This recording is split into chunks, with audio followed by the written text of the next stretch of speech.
Bienvenido a la primera clase del módulo 1. ¿Qué quiero lograr con mi emprendimiento? En esta clase tenemos que lograr nuestro primer objetivo, reconocer el proceso para aprender considerando tus motivaciones y creencias limitantes para lograr el emprendimiento. Vamos a empezar nuestra clase con el concepto de expectativas. Quiero que pauses por un segundo este video y escribas cuáles son tus expectativas para este curso, ya que las expectativas son la base del emprendimiento. Es importante conocer tus expectativas, ya que éstas movilizan tus inquietudes, permitiéndote hacerte cargo de ellas, así como poder descartar aquellas que no. Para avanzar y no tener que adivinar las metas en el camino, debemos partir con una meta, para regular su alcance o evitar la frustración de no cumplir expectativas que jamás fueron planteadas y no sabemos por qué no se cumplen en nuestro emprendimiento. ¿Qué es emprender y para qué hacerlo? Emprender es empezar una acción, un trabajo o una actividad con seguridad y perseverancia, aunque parezca difícil o tenga cierto riesgo. En el caso de este curso, emprender es realizar una acción que permita generar ingresos propios, lo cual requiere constancia y trabajo.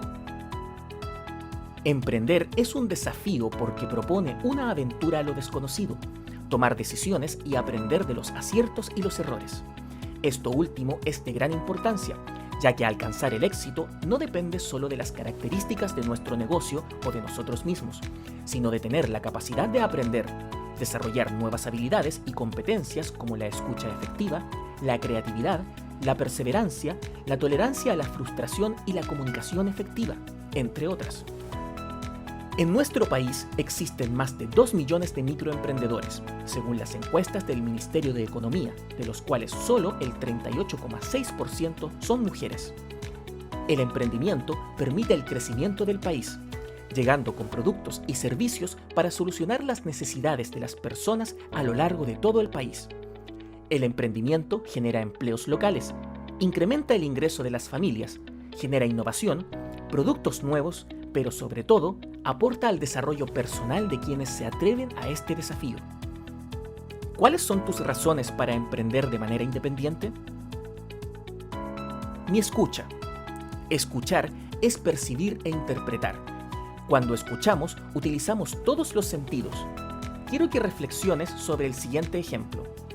Cuando saludamos a un cliente por la mañana con una sonrisa, sin usar palabras, escuchamos con todos los sentidos y pensamos algo le pasó. Quizás tuvo una mala noche, dependiendo del gesto de su rostro. Tal vez no hubo ninguna palabra de por medio, pero no hizo falta, porque nos escuchamos utilizando todo el cuerpo y sus sentidos.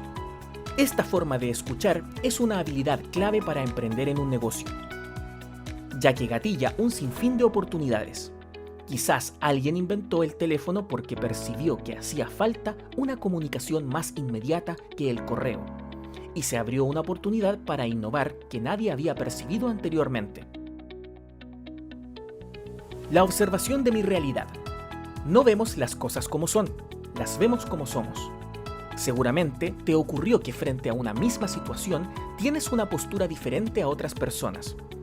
Si un vendedor de zapatos llega a una región donde nadie los usa, quizás pensaría que no tiene ninguna oportunidad. Otro vendedor podría pensar que es una oportunidad inmejorable.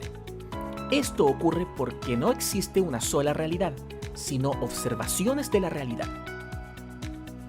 Existe mi realidad.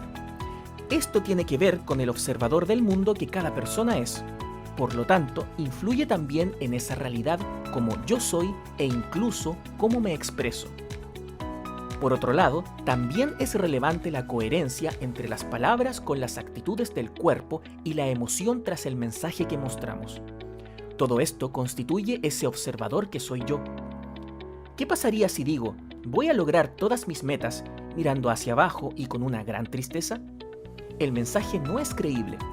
En cambio, si lo digo con entusiasmo, con una sonrisa, esto generará un impacto en tu credibilidad. Podemos distinguir 3 ámbitos que constituyen al observador que somos: el lenguaje, las emociones y el cuerpo.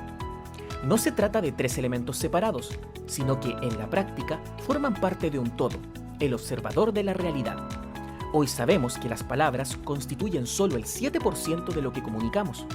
El otro 93% son las emociones y el lenguaje de nuestro cuerpo. Existe una coherencia entre estos tres campos que no se debe mantener, ya que ellos constituyen al observador que soy, mi conciencia de la realidad.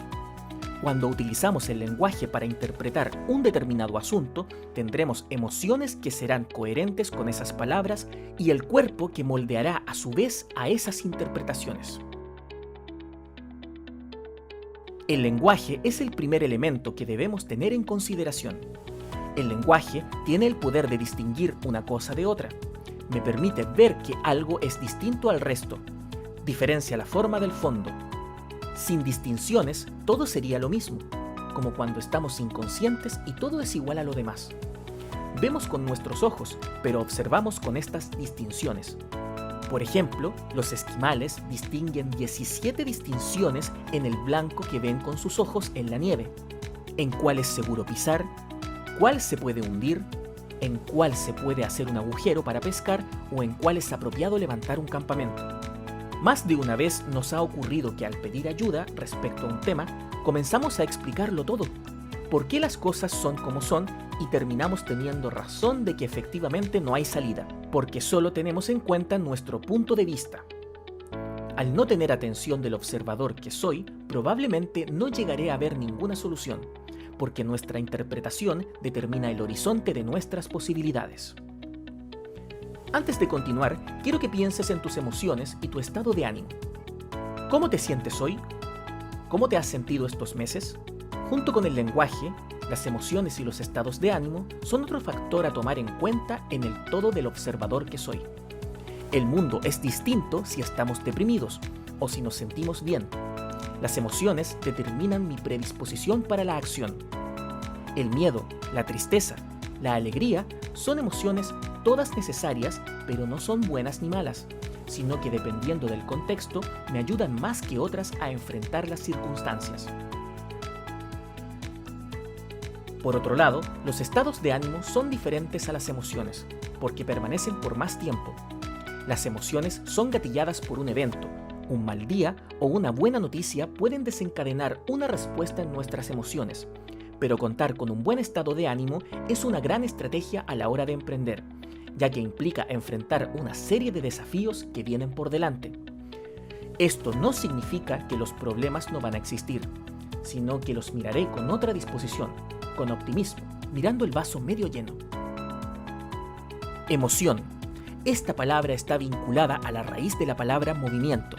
Las emociones nos disponen para la acción y se gatillan con una situación. Por otro lado, los estados de ánimo permanecen en el tiempo. Puede ser que no sepamos identificar el acontecimiento que lo gatilló. ¿Recuerdas que te pedí que pensaras en tu estado de ánimo del último tiempo? Es importante reconocer nuestras emociones y nuestros estados de ánimo para ajustarlos y mantenernos sanos para lograr nuestros objetivos. Finalmente, el cuerpo es el tercer dominio que forma al observador. Consideramos al cuerpo un envase y cuando funciona mal lo ponemos en manos de expertos, como si lo que pasa no tuviera nada que ver con nosotros, con lo que pensamos y sentimos. Las emociones y las palabras mantienen coherencia con nuestros cuerpos. Si ves a tu amigo caminando de un lado a otro con los hombros caídos y la cabeza baja, te vas a acercar a preguntarle qué le pasa. Si nuestro amigo nos responde, estoy pensando en lo maravilloso que es el mundo, no le creeremos, justamente porque su respuesta no es coherente con su expresión corporal. Ya finalizando, recuerda el objetivo al principio de la clase: reconocer el proceso para aprender, considerando tus motivaciones y creencias limitantes para lograr el emprendimiento. Emprender es un desafío, es una aventura, una incursión que parte desde nosotros mismos. Por ello, debemos prepararnos para reconocer nuestras características y nuestra disposición para aprender, adaptarnos y crecer. Reflexionar en quién soy es el primer paso para emprender con la mejor estrategia para enfrentar lo que se venga. Espero verte en la próxima sesión. Sigue estos consejos y espero que todas tus metas se cumplan. Abrazos. Nos vemos.